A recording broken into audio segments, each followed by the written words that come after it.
ദൈവത്തിന്റെ അതിപരിശുദ്ധ നാമം വാഴ്ത്തപ്പെടുമാറാകട്ടെ. 216-ാമത്തെ പ്രയർ സൂം മീറ്റിങ്ങിനായിട്ട് നമുക്ക് ഒരുമിച്ച് കൂടുവാൻ, ലോകത്തിന്റെ വിവിധ ഭാഗങ്ങളിൽ നിന്ന് നമുക്ക് ഒരുമിച്ച് കൂടുവാൻ വലിയവനായ ദൈവം ഇങ്ങനെ ഒരുക്കി തന്ന സമയത്തിന് ഓർത്ത് ഞാൻ ദൈവത്തെ സ്തുതിക്കുന്നു, സ്തോത്രം ചെയ്യുന്നു.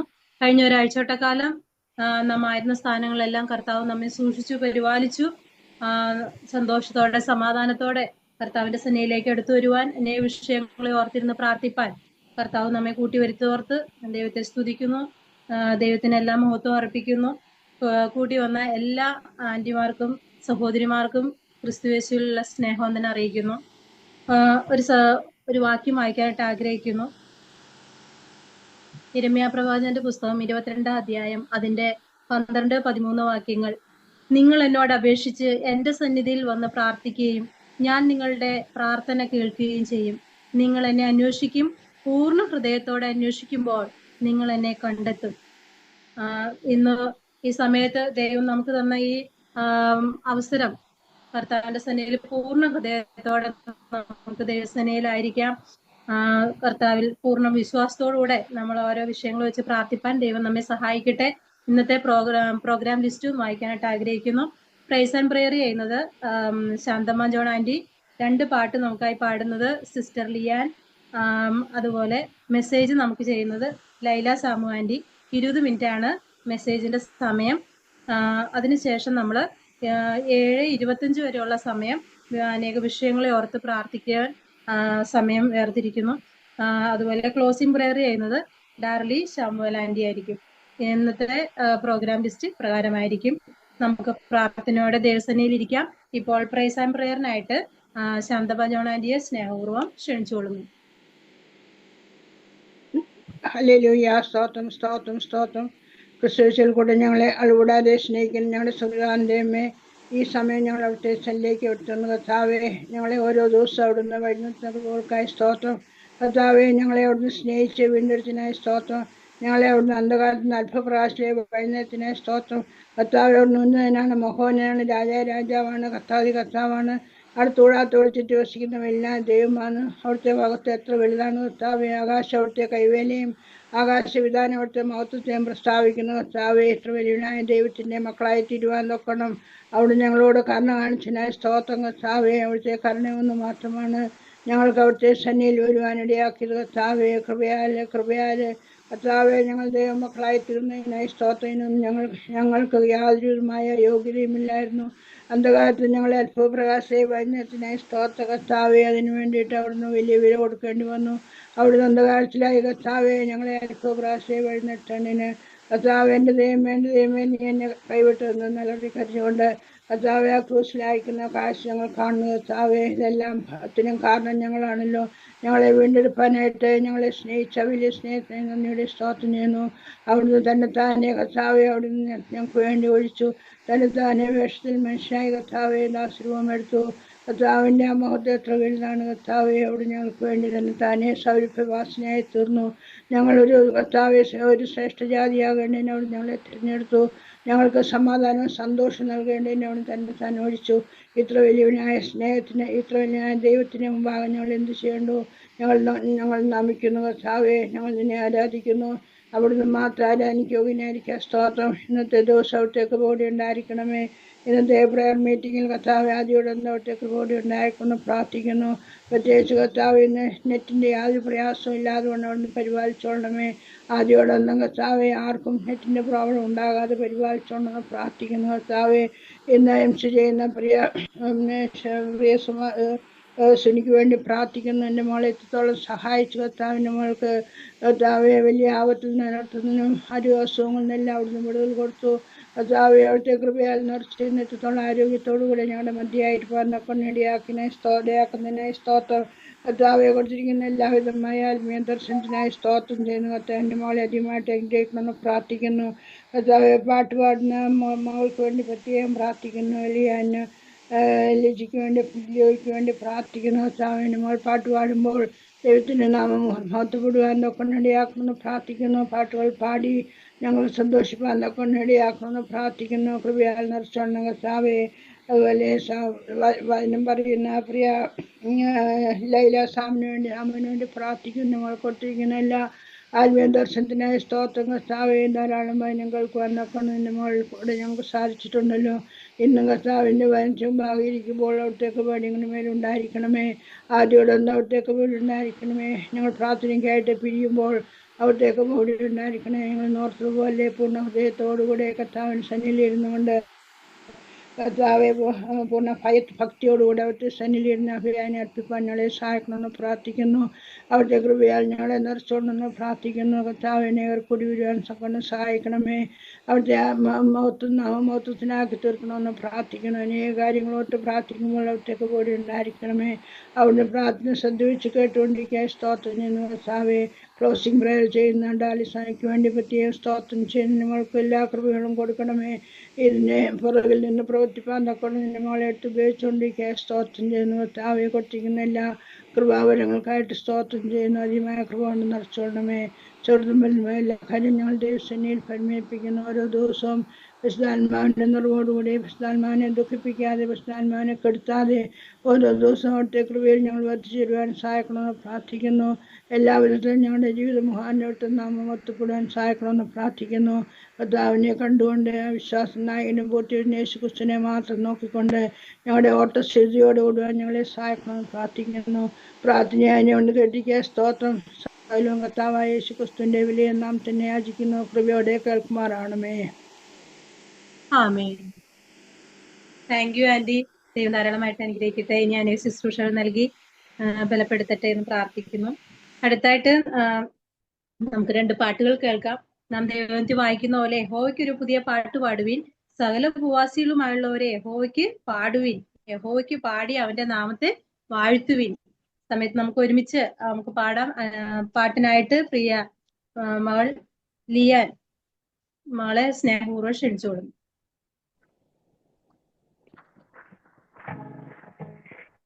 എന്നെ നടത്തും ആ പൊന്നു കരമോ ഒരു നാളിലും കുറുകിട്ടില്ല.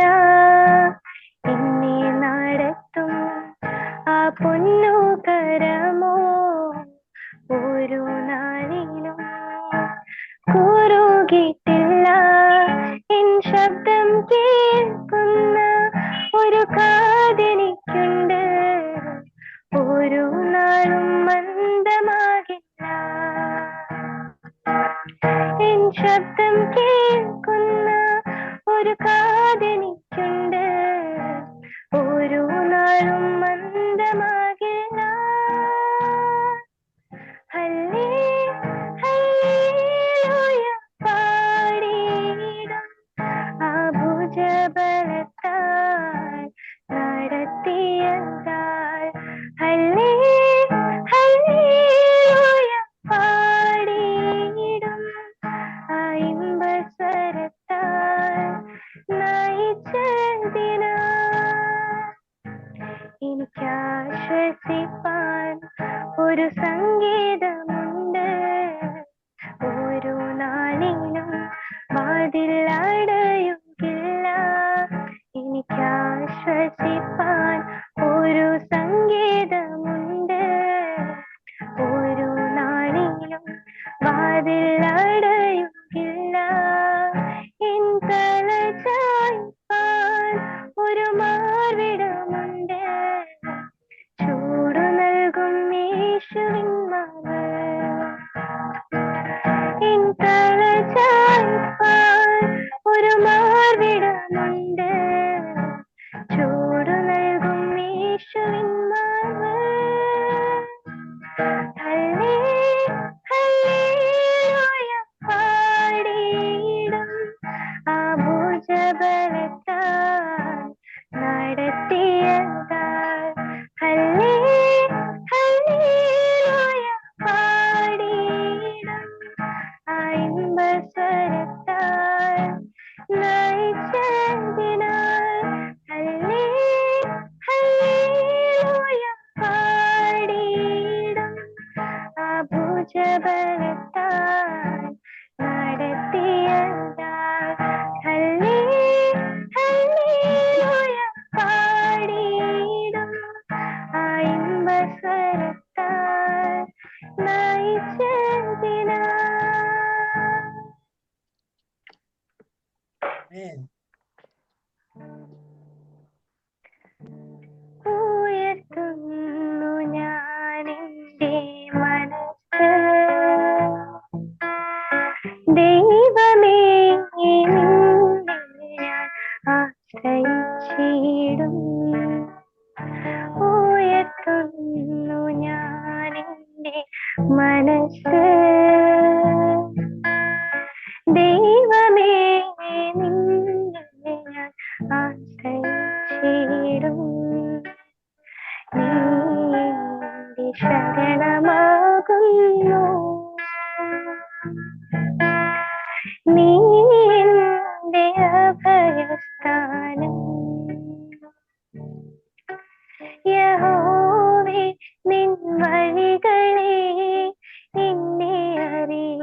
പാതകളെ എനിക്കിടേണമേ.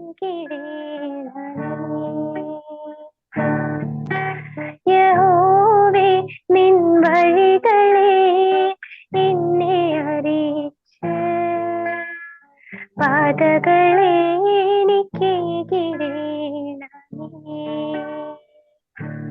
നിന്റെ സത്യത്തെ എന്നെ നടത്തി നിന്റെ മാർഗം എന്നും എന്നെ പഠിപ്പിച്ചിടണമേ. നിന്റെ സത്യത്തെ എന്നെ നടത്തി നിന്റെ മാർഗം എന്നും എന്നെ പഠിപ്പിച്ചിടണമേ. ഉയർത്തുന്നു ഞാനെന്റെ മനസ്സ് ദൈവമേ, നിന്നെ ഞാൻ ആശ്രയിച്ചിടും. യഹോവേ നിൻ ദയ നിമിത്തം എന്നെ ഓർത്ത് ലംഘനങ്ങളെ നീ മാച്ചിടേണമേ. യഹോവേ നിൻ ദയ നിമിത്തം എന്നെ ഓർത്ത് ലംഘനങ്ങളെ നീ മാച്ചിടേണമേ. എന്റെ കണ്ണു ഞാൻ നിങ്ങളിലേക്കുയർത്തും. നിന്റെ നാമത്താൽ എന്നും എന്നെ രക്ഷിച്ചിടണമേ. എന്റെ കണ്ണു ഞാൻ നിങ്ങളിലേക്കുയർത്തും. നിന്റെ നാമത്താൽ എന്നും എന്നെ രക്ഷിച്ചിടണമേ.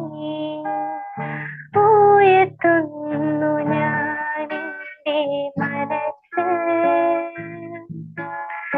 ദൈവമേ, നിന്നെ ഞാൻ ആശ്രയിച്ചിടും.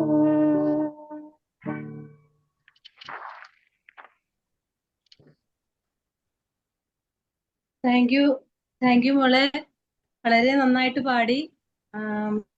ദൈവം ധാരാളമായിട്ട് അനുഗ്രഹിക്കട്ടെ. ഇനി അനേകം വേദികൾ പാടുവാൻ പ്രിയമാണ്. ദൈവം ബലപ്പെടുത്തട്ടെ എന്ന് പ്രാർത്ഥിക്കുകയാണ്.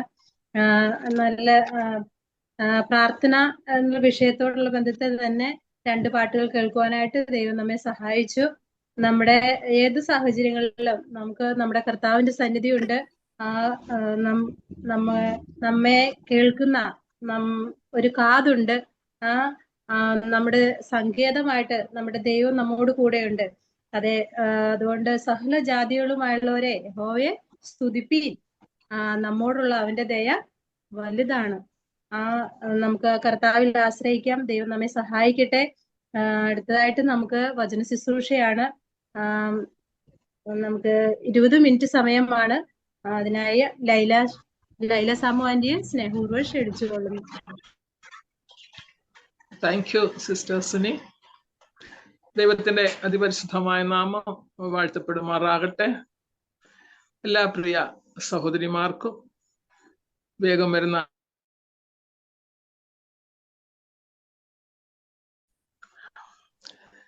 ഇങ്ങനെ ചില നാളുകൾക്ക് ശേഷം, ചില വർഷങ്ങൾക്ക് ശേഷമാണ് എനിക്ക് തോന്നുന്നു ഈ നിലയില് ഈ പ്ലാറ്റ്ഫോമിൽ ദൈവവചനവുമായി നിൽപ്പാൻ തക്കവണ്ണം കർത്താവ് ഇടയാക്കി. അതോർത്ത് ഞാൻ ദൈവത്തെ സ്തുതിക്കുകയും ദൈവത്തിന് സകല മഹത്വവും അർപ്പിക്കുകയും ചെയ്യുന്നു.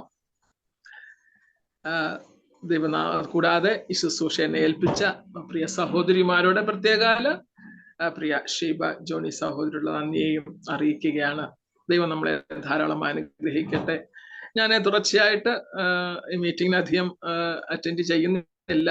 ആദ്യ സമയത്ത് തുടങ്ങിയ സമയത്ത് നമുക്കറിയാം, കൊറോണയുടെ സമയത്താണ് ഇങ്ങനെ ഒരു സൂം മീറ്റിംഗ് ഒക്കെ ആരംഭിച്ച. ആ സമയങ്ങളിൽ തുടർച്ചയായിട്ട് കയറുന്ന ഒരു പതിവുണ്ടായിരുന്നു. 2-3 പ്രാവശ്യം ദൈവവചനവുമായി നിങ്ങളോടൊപ്പം ആയിരിക്കാൻ കർത്താവിനെ സഹായിച്ചിട്ടുണ്ട്.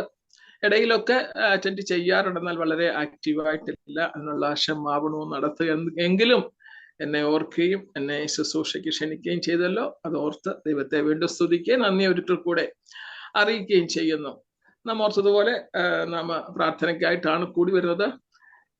എന്നാൽ ആ രീതിയിലുള്ള ഒരു ചിന്തയാണോ നമുക്ക് തോന്നിപ്പോകും ഞാൻ എടുക്കുന്ന വാക്യം. ഇന്നത്തെ ചിന്തയ്ക്ക് ആധാരമായിട്ട് 25-ാം സങ്കീർത്തനം 14-ാം വാക്യം നമുക്ക് വായിക്കാം. ഇങ്ങനെയാണ്: യഹോവയുടെ സഖിത്വം തന്റെ ഭക്തന്മാർക്കുണ്ടാകും, അവൻ തന്റെ നിയമം അവരെ അറിയിക്കുന്നു. യഹോവയുടെ സഖിത്വം, അത് ഇംഗ്ലീഷിൽ കിങ് ജെയിംസ് വേർഷനിൽ നമ്മൾ ഇങ്ങനെയാണ് വായിക്കുക: The secret of the Lord is with them that fear him.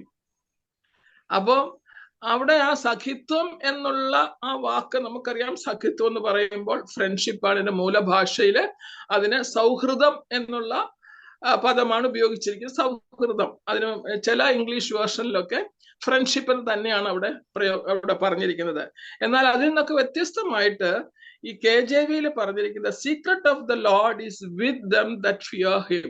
അപ്പോ ഓർത്ത് നോക്കിയേ, ആ സൗഹൃദത്തിന് അവിടെ പറഞ്ഞിരിക്കുന്ന ആ ഒരു വലിയ കാര്യം, കർത്താവിന്റെ രഹസ്യം തന്നെ ഭയപ്പെടുന്നവരുടെ കൂടെ ഉണ്ട് എന്ന് പറഞ്ഞാൽ എന്തൊരു പദവിയാ അല്ലേ. അവിടെ തന്നെ ഉണ്ട് അവൻ തന്റെ നിയമം അവരെ അറിയിക്കണമെന്ന് പിന്നെ പറഞ്ഞിട്ടുണ്ട്.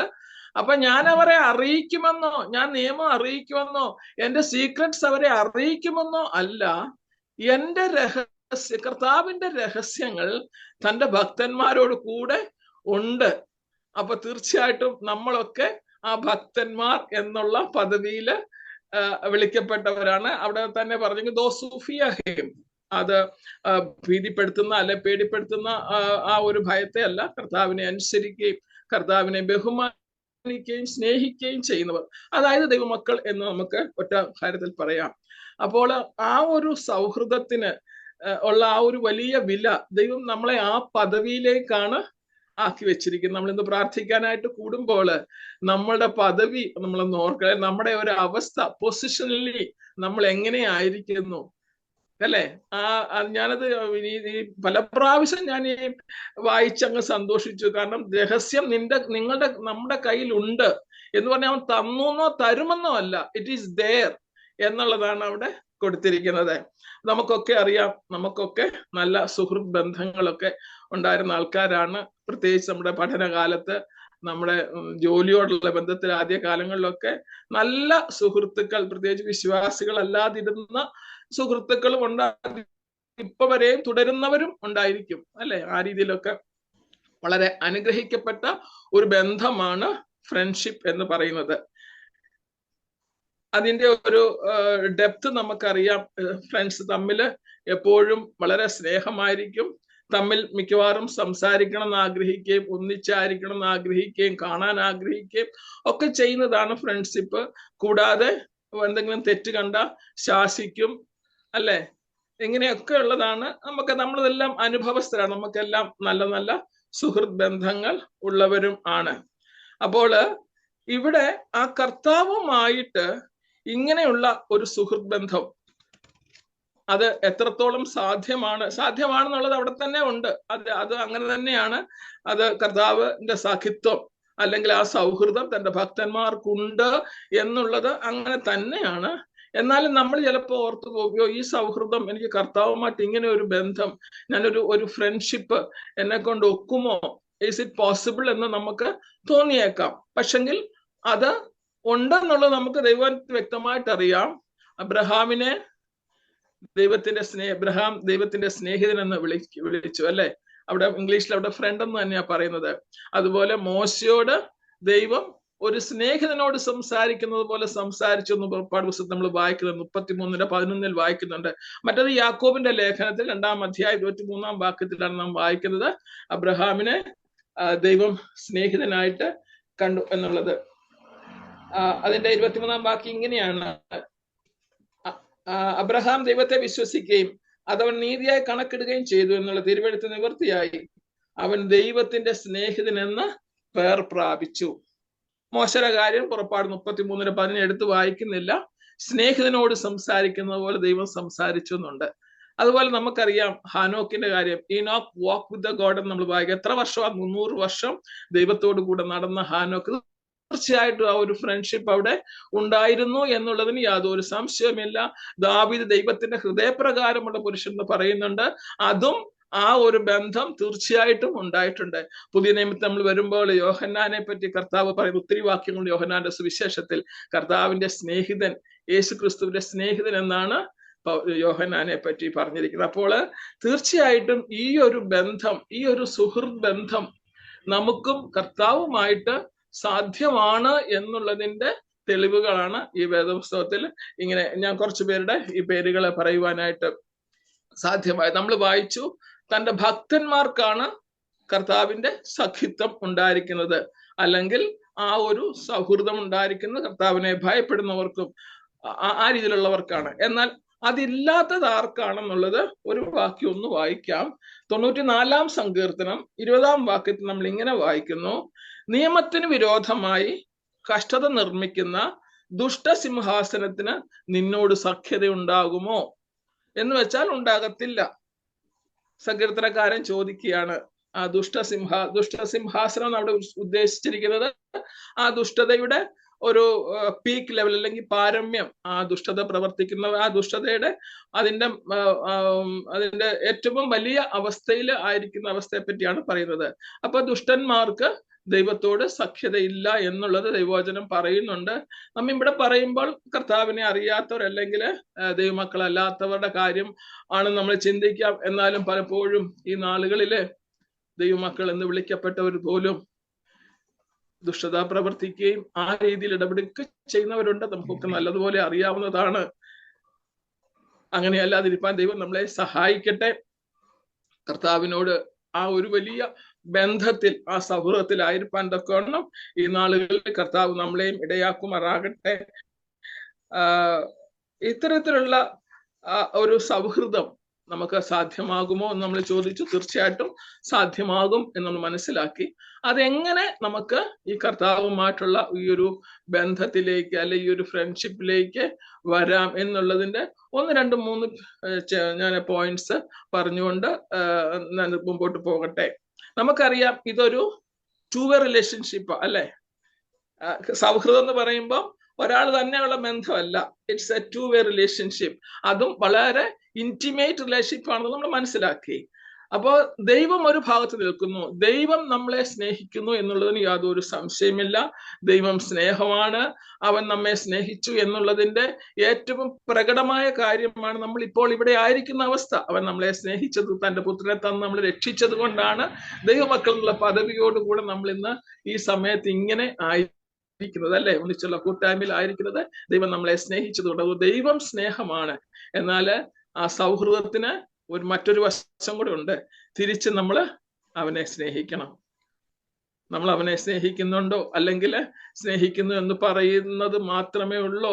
നമുക്ക് യോഹന്നാന്റെ സുവിശേഷം 15-ാം അധ്യായം അതിന്റെ 9-ാം വാക്യത്തിൽ നമ്മൾ ഇപ്രകാരം വായിക്കുന്നു: പിതാവ് എന്നെ സ്നേഹിക്കുന്നത് പോലെ ഞാനും നിങ്ങളെ സ്നേഹിക്കുന്നു, എന്റെ സ്നേഹത്തിൽ വസിപ്പീൻ.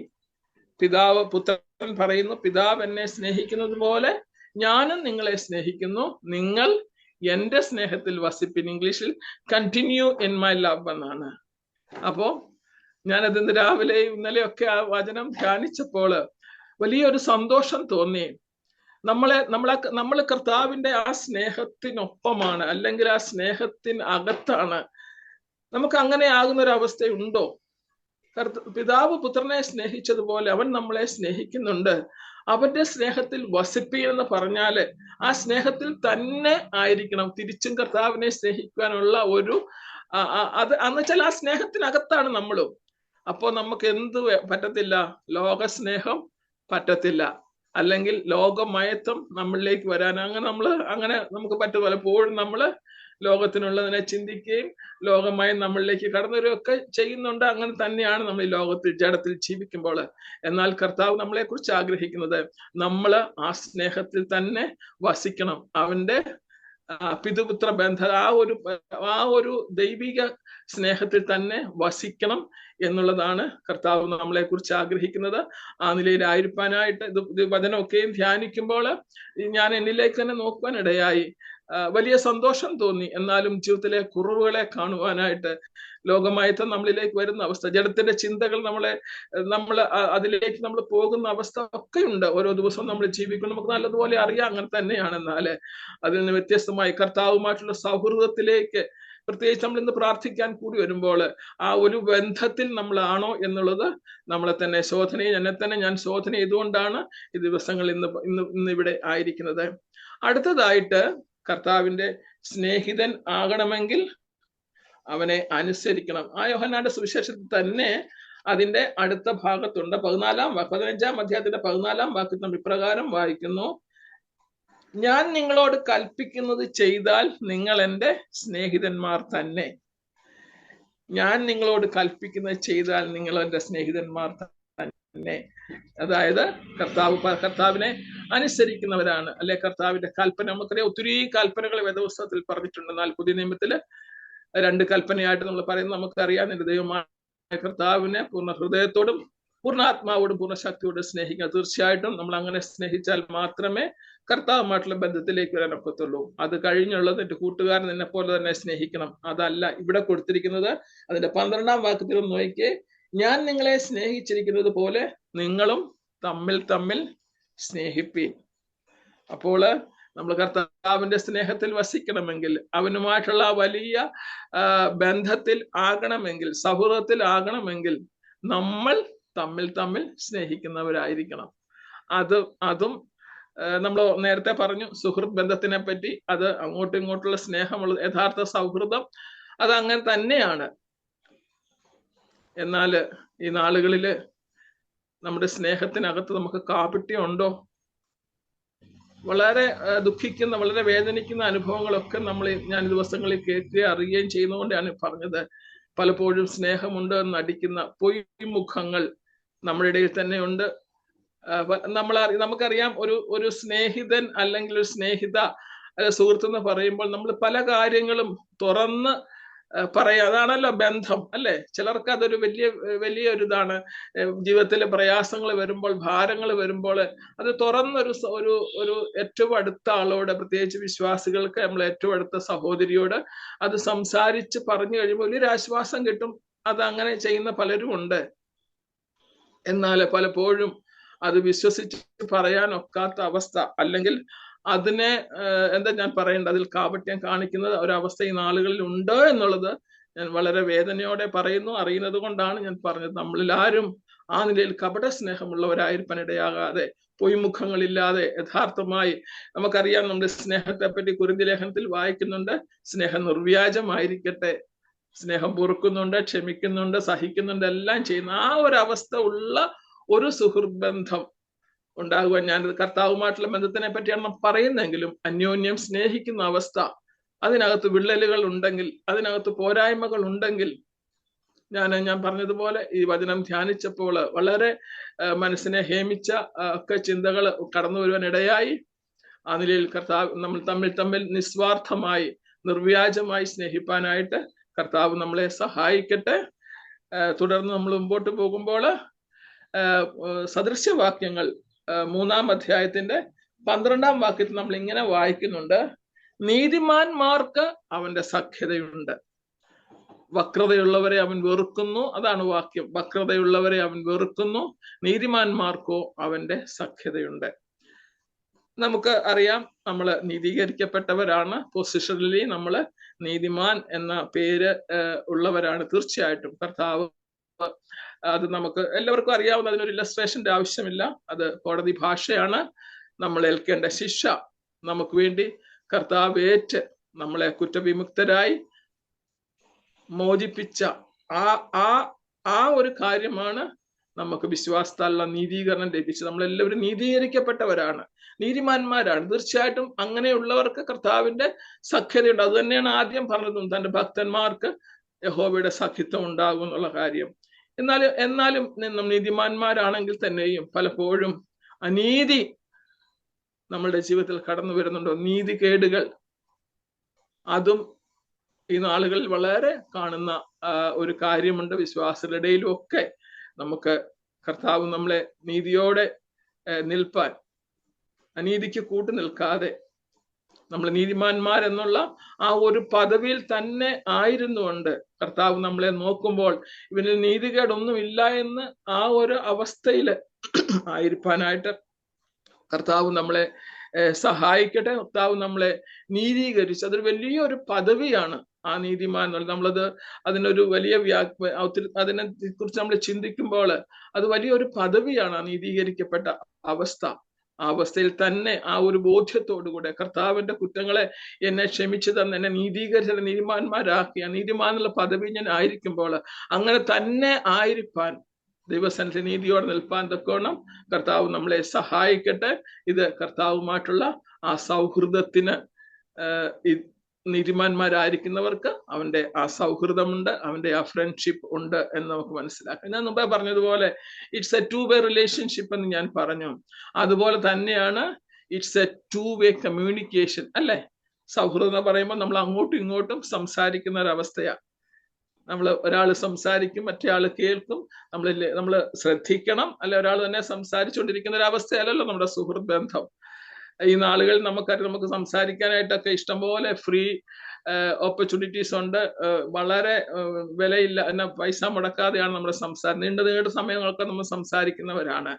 അപ്പൊ അത് അങ്ങോട്ടും ഇങ്ങോട്ടുള്ള സംസാരമാണ്. അപ്പം ദൈവവുമായിട്ടുള്ള കർത്താവുമായിട്ടുള്ള ആ ഒരു കമ്മ്യൂണിക്കേഷനിൽ നമ്മൾ എങ്ങനെയായിരിക്കുന്നു? It's a two way communication എന്ന് ഞാൻ പറഞ്ഞു. അപ്പോൾ നമ്മൾ പറയുന്നത് കർത്താവ് ശ്രദ്ധിക്കുന്നു, കർത്താവ് നമ്മളോട് സംസാരിക്കുന്നു. ഇത് തീർച്ചയായിട്ടും നമ്മുടെ പ്രാർത്ഥനയിൽ കൂടെയും കർത്താവ് നമ്മളോട് സംസാരിക്കാനുള്ളത്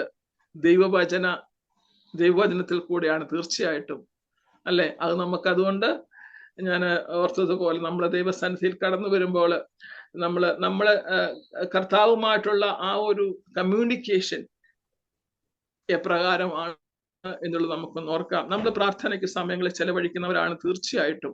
എന്നാൽ യഥാർത്ഥമായിട്ട് അവന്റെ ശബ്ദം കേൾക്കുവാനായിട്ട് അവന്റെ വചനം ധ്യാനിച്ചുകൊണ്ട് പ്രാർത്ഥിക്കുവാനായിട്ട് ദൈവം നമ്മളെ സഹായിക്കുന്നുണ്ടോ? ദൈവം നമ്മോട് സംസാരിപ്പാൻ ആഗ്രഹിക്കുന്ന ഒരാളാണ്. അത് നമ്മൾ പലപ്പോഴും അതിന് ശ്രദ്ധ കൊടുക്കുന്നുണ്ടോ എന്നുള്ളതാണ് നമുക്ക് ശോധന ചെയ്യേണ്ടത്. ദൈവവചന ധ്യാനത്തില് സമയം കണ്ടെത്തുവാനായിട്ട് ദൈവം നമ്മളെ സഹായിക്കട്ടെ.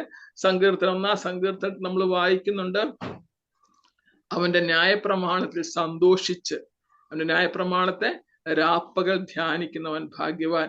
ആ ന്യായപ്രമാണത്തിൽ സന്തോഷിക്കുവാൻ നമുക്ക് കഴിയുന്നുണ്ടോ?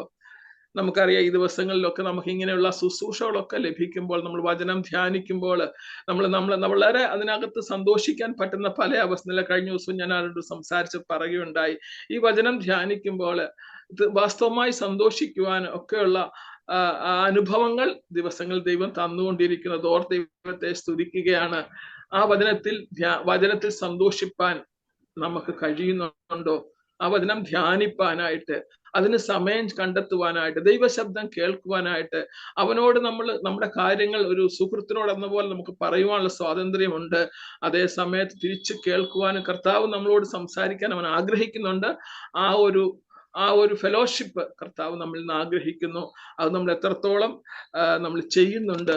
അതുകൊണ്ട് ആ നിലയിൽ കർത്താവുമായി കൂടുതൽ സമയം ചെലവഴിപ്പാനും അവനോട് സംസാരിപ്പാനും അവനിൽ നിന്ന് കേൾക്കുവാനും വചനം ധ്യാനിപ്പാനും ഒക്കെ ദൈവമായ കർത്താവ് നമ്മളെ സഹായിക്കട്ടെ. അതിനുള്ള കുറവുകൾ നമ്മിലുണ്ടെങ്കിൽ, ഞാനിതൊക്കെയും പറയുമ്പോൾ ഞാൻ പറഞ്ഞല്ലോ, എന്നോട് തന്നെയാണ് ദൈവാത്മാവ് സംസാരിക്കുന്നത്. ഞാനിത് വായിച്ച് ധ്യാനിച്ചപ്പോൾ എൻ്റെ കുറവുകളെ കാണുവാനും അതിനെ ക്രമപ്പെടുത്താനുള്ള തീരുമാനം എടുക്കാനും കർത്താവിനെ സഹായിച്ചത് ഓർത്ത് ഞാൻ ദൈവത്തെ സ്തുതിക്കുന്നു. ഇവിടെ ഒന്നുകൊണ്ട് തന്നെ ഞാൻ പറയുന്നത്, അവന്റെ ദൈവ സാന്നിധ്യം അനുഭവിച്ചുകൊണ്ടായിരിക്കാനായിട്ട് നമുക്കായിരിക്കണം. അവന്റെ മുഖം അന്വേഷിക്കുക. നമുക്കറിയാം സങ്കീർത്തനം 27 സങ്കീർത്തനം 4 വാക്യത്തിൽ ഇങ്ങനെ പറയുന്നു, ഞാൻ യഹോവയുടെ ഒരു കാര്യം അപേക്ഷിച്ചു, അത് തന്നെ ഞാൻ ആഗ്രഹിക്കുന്നു, യഹോവയുടെ മനോഹരത്വം കാണുവാനും അവന്റെ വിശുദ്ധ മന്ദിരത്തെ ധ്യാനിപ്പാൻ ആലയത്തിൽ വസിക്കേണ്ടതിന് ഞാൻ ആഗ്രഹിക്കുന്നു. ആ ഒരു ആഗ്രഹം നമുക്കുണ്ടോ? അവന്റെ മനോഹരത്വം കാണുവാൻ, അവന്റെ മുഖം ദർശിക്കുവാൻ, അവനെ അനുഭവിച്ചറിയുവാൻ, അവന്റെ സാന്നിധ്യം ഇപ്പൊ നമ്മളൊക്കെ നമ്മുടെ ഭവനങ്ങളിൽ ആണ്, പല സാഹചര്യങ്ങളിലാണ് നമ്മൾ ആയിരിക്കും. നമ്മൾ കൂടി വരുമ്പോൾ ആ ദൈവിക സാന്നിധ്യം നമുക്ക് അനുഭവിക്കാനായിട്ട് കഴിയുന്നുണ്ടോ? അതും നമ്മുടെ ഈ ബന്ധത്തിന്റെ ഒരു വലിയ കാര്യമാണ്. അവന് സങ്കീർത്തനക്കാരൻ പറയുന്ന പോലെ അവന്റെ മനോഹരത്വം കാണുവാൻ, അവനെ അന്വേഷിപ്പാൻ, അവന്റെ മുഖം അന്വേഷിപ്പാൻ ദൈവമായ കർത്താവ് അതിനുള്ള അവസരങ്ങൾ അതിനുള്ള ഒരു വാഞ്ച നമുക്ക് ഉണ്ടാകട്ടെ. 63 സങ്കീർത്തനം 1 വാക്യത്തിൽ നാം വായിക്കുന്നു, ദൈവമേ നീ എന്റെ ദൈവം, അധികാലത്തെ ഞാൻ നിന്നെ അന്വേഷിക്കും. ആ ദൈവത്തെ അന്വേഷിക്കാനുള്ള ഒരു വാഞ്ച പലപ്പോഴും നമുക്ക് അതൊക്കെ അതല്ലേ നമുക്കറിയാമല്ലോ. ഞാൻ മുമ്പേ പറഞ്ഞതുപോലെ ഒരു സുഹൃത്തിനോട് സംസാരിക്കാനൊക്കെ നമുക്ക് ഭയങ്കര ഇഷ്ടമാണ്. ഒരു ശകലം ഫ്രീ ടൈം കിട്ടിയ ഉടനെ തനിയെ ഇരിക്കുകയാണ്, എനിക്ക് കുറച്ച് ഫ്രീ ടൈം, ഉടനെ ഫോൺ എടുക്കും. നമ്മൾ ഏറ്റവും വേണ്ടപ്പെട്ടവർ നമ്മൾ വിളിച്ച് സമയം ഏറെ ഉണ്ടെങ്കിൽ നമ്മൾ അതാണ് സുഹൃബന്ധം. അങ്ങനെ നമുക്ക് ദൈവസന്നിധിയിൽ ഇരുപ്പാനും ആ സാന്നിധ്യത്തെ അനുഭവിപ്പാനും അതിന്റെ മനോഹാരിത അനുഭവിപ്പാനും നമുക്ക് കഴിയുന്നുണ്ടോ? ഇല്ല എങ്കിൽ നമുക്ക് ഇന്ന് ഞാൻ പറഞ്ഞതുപോലെ തീരുമാനമെടുത്ത് നമുക്ക് ദൈവസന്നിധിയിൽ ആ സാന്നിധ്യ ബോധത്തോടുകൂടെ ആയിരിക്കാൻ, അവന്റെ മുഖം അന്വേഷിച്ചുകൊണ്ട് അവന്റെ മനോഹരത്വം കണ്ടുകൊണ്ട് ആ ഒരു വാഞ്ചയോടെ ആയിരിക്കാനായിട്ട് ദൈവം നമ്മളെ സഹായിക്കട്ടെ. ഇതൊക്കെയും നമ്മുടെ പ്രാർത്ഥനയ്ക്ക് നമ്മളെ സഹായകമാക്കുന്ന കാര്യങ്ങളാണ്. പലപ്പോഴും നമ്മൾ ഏകാഗ്രത ഇല്ലാതൊക്കെ പ്രാർത്ഥിക്കുന്നവരാണ് അല്ലെ, വെറുതെ ഇങ്ങനെ റഫായിട്ടൊക്കെ. നമുക്കെല്ലാ അനുഭവങ്ങളും പ്രത്യേകം നമ്മൾ ചില പ്രാർത്ഥനയ്ക്ക് നമുക്ക് തന്നെ അറിയാം ഒരു ദൈവ സാന്നിധ്യം ഫീൽ ചെയ്യാത്ത പോലെ നമ്മൾ പ്രാർത്ഥിക്കാറുണ്ട്. എന്നാൽ അങ്ങനെയല്ല, അവന്റെ സാന്നിധ്യം അനുഭവിച്ചുകൊണ്ട് യഥാർത്ഥമായി അവനോടുള്ള ബന്ധത്തിൽ, ഈ ഒരു ബന്ധത്തിലായിരുന്നു പ്രാർത്ഥിപ്പാനായിട്ട് ദൈവം നമ്മളെ സഹായിക്കുമാറാകട്ടെ. അവസാനമായിട്ട് to be alone with him, ദൈവത്തോട് തനിയെ ആയിരിക്കുന്ന ഒരവസ്ഥ. അത് ഞാൻ പറയുമ്പോൾ നമ്മുടെ ക്വയറ്റ് ടൈമിന്റെ കാര്യമാണ് ഞാൻ പറയുന്നത്. നമ്മളിൽ പലരും ക്വയറ്റ് ടൈം എടുക്കുന്നവരാണ്, പ്രത്യേകിച്ച് നമ്മുടെ ആന്റിമാർക്കൊക്കെ അതറിയാം. ആന്റിമാരൊക്കെ അത് പറയുന്നതൊക്കെ ഞാൻ കേട്ടിട്ടുണ്ട്. നമ്മൾ പ്രാർത്ഥിക്കുന്നുണ്ട്, നമ്മൾ വചനം ധ്യാനിക്കുന്നാല് രാവിലെയാണ് സാധാരണ ക്വയറ്റ് ടൈമിന്റെ സമയം. നമുക്കൊക്കെ രാവിലെ എഴുന്നേറ്റ് നമ്മൾ കുടുംബ പ്രാർത്ഥനയൊക്കെ കഴിഞ്ഞ്, തനിയുള്ള പ്രാർത്ഥനയൊക്കെ കഴിഞ്ഞ് പെട്ടെന്ന് നമുക്ക് ജോലിയിലേക്ക് പ്രവേശിക്കുന്ന വീട്ടമ്മമാർ അങ്ങനെയാണ്. ജോലിക്ക് പോകേണ്ടവർക്ക് അതിന്റെ തിരക്കുകളാണ്. ദിവസത്തിന്റെ ഏതെങ്കിലും ഒരു സമയത്ത് ദൈവവചനവുമായിട്ട് ദൈവസന്നിധിയില് തനിയെ ഇരുന്ന് കർത്താവിന്റെ സന്നിധിയില് വചനം ധ്യാനിപ്പാനും അവനോട് സംസാരിപ്പാനുള്ള സമയം നമ്മൾ എടുക്കണം. അത് വേണം എന്നുള്ളത് അതിനൊക്കെയുള്ള ഉദാഹരണങ്ങൾ വേദപുസ്തകത്തിലുണ്ട്. നമ്മള് അബ്രഹാമിനെ കുറിച്ച്, അബ്രഹാം ദൈവത്തിന്റെ സ്നേഹിതനാണ്. അബ്രഹാമിനെ കുറിച്ച് ദൈവം എന്തോ പറഞ്ഞത്? ഞാൻ ചെയ്യാനിരിക്കുന്നത് അബ്രഹാമിനോട് മറച്ചു വെക്കുമോ? അത് നമ്മൾ ഈ വാക്യത്തിന്റെ അവസാന ഭാഗത്ത് സെക്കൻഡ് പാർട്ട് നമ്മൾ കാണേണ്ട. അവൻ തന്റെ നിയമം അവരെ അറിയിക്കുന്നു. നമ്മൾ തന്റെ യഹോവയുടെ സഹിത്വം അവന്റെ ഭക്തന്മാർക്കുണ്ടാകും, അവൻ തന്റെ നിയമത്തെ അവരെ അറിയിക്കും. തീർച്ചയായിട്ടും നമ്മളത് വായിച്ചു കഴിഞ്ഞു, നമ്മൾ കണ്ടു കഴിഞ്ഞു. അബ്രഹാമിന്റെ കാര്യത്തിൽ ഞാൻ ചെയ്യാനിരിക്കുന്നത് അബ്രഹാമിനോട് മറച്ചു വെക്കുമോ എന്ന്. നമുക്ക് മോശയുടെ കാര്യം നോക്കാം. മോശ പുറപ്പാട് പുസ്തകം 34 അധ്യായത്തിൽ നാം കാണുന്നുണ്ട്. മോശയെ കർത്താവ് യഹോവയായ ദൈവം സിനായി മലയിലേക്ക് വിളിക്കുന്ന സമയത്ത് ഇവിടെ കയറി വരാൻ പറയുമ്പോൾ നിന്റെ കൂടെ ആരും ഉണ്ടായിരിക്കരുത്, നീ തനിയെ വരണമെന്ന് പറഞ്ഞു. ആ 40 ദിവസം ദൈവസന്നിധിയില് മോശ തനിയെ താൻ എന്തൊക്കെയാണെന്ന് പ്രാപിച്ചതല്ലേ. ഈ നിയമം കൊണ്ടാണ് ഇറങ്ങി വരുന്നത്.